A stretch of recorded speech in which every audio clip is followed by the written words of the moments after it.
Say subscribe. Subscribe. Thank you.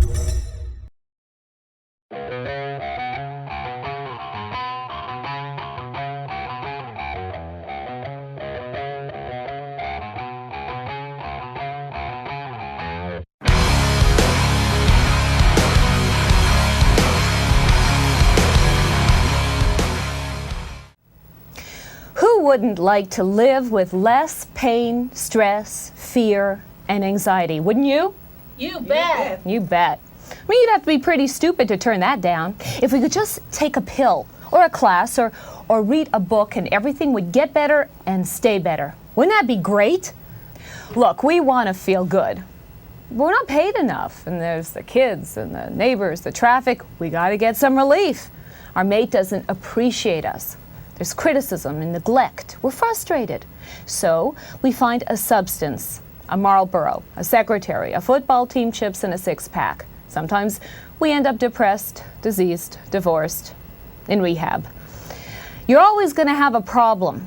If it's not your love life, it's your job. It's a soap opera out there. Forget about it. Someone's going to mess with someone they shouldn't. All hell is going to break loose. If we can manage our emotions, if we have the tools to soothe ourselves in a healthy way, then we won't be reaching outward for the tools of destruction. We can come up with solutions that will result in a happier outcome. Yeah, nice thought, but it's so much faster to just have an affair and a pizza. Liquor's quicker. The mall's right over there. I got plastic. I'm saying plastic.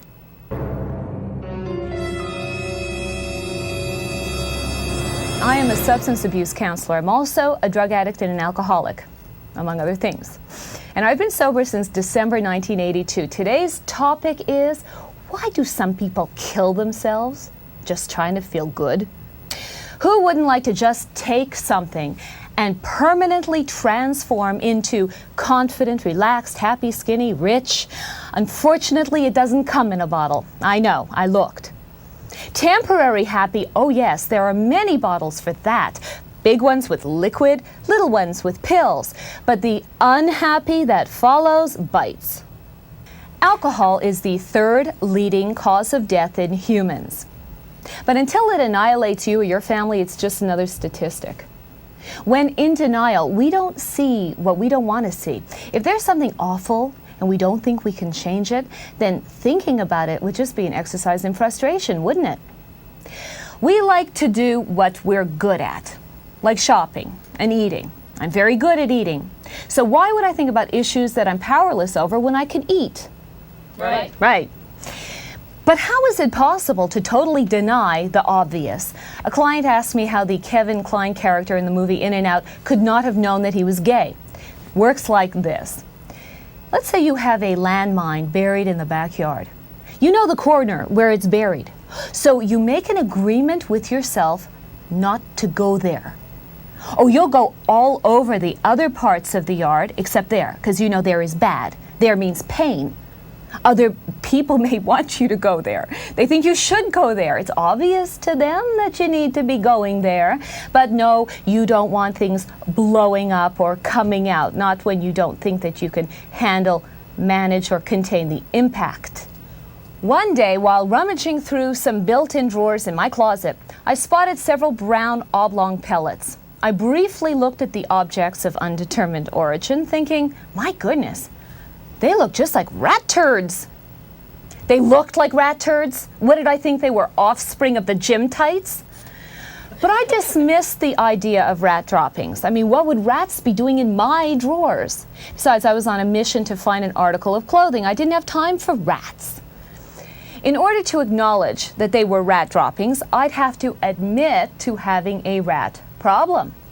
Didn't want a rat problem. I had a history of avoidance. When I was 21, living with Mark, the arch-conservative, I had to live by his rules, one of which was no marijuana or marijuana-smoking friends in his house. So I was reduced to taking my bong out on the balcony, only on weekends and only when he was drunk. Another rule, no drinking till after 5 p.m. Well, one day it was about 4 p.m. And I was waiting for Mark to come home. He was a motivational speaker and was coming back from galvanizing a room full of people. He was less positive at home. And I was looking nervously at the front door. Did I have time to go over to the wet bar, pour myself a drink, brush my teeth, and get into the kitchen so I could look busy cooking before Mark opened the door? No, I concluded. I didn't have time to pour a drink. I'd have to chug it from the bottle. Drinking was my method of coping. Vodka made living with Mark possible. Often, if we stop drinking, we have to start thinking. The thought of leaving him was even scarier than staying. So I crossed over to the bar. I picked up the Smirnoffs, twisted off the top, chugged it. The warmth of the liquid going down would soon be accompanied by a feeling that everything was gonna be okay. And it would be okay for several hours, till I would say the wrong thing and we'd end up punching each other. Bruised and in despair, I would lock myself in the bathroom whimpering, wondering how I could kill him and get away with it. I could kill him, I just couldn't leave him. So, gulping the vodka at the wet bar, my eye was anxiously on the front door. I had the thought, wow, if I ever play an alcoholic on stage, this would be just how to do it. Because this is just like an alcoholic drinks. Just like. You think? Yes, I had a shot now and then. You would too if you lived with Mark. Me have rats? No, I couldn't think about any of that. I had pressing matters. I had to go watch Jeopardy. Because I didn't already feel stupid enough, I had to make sure.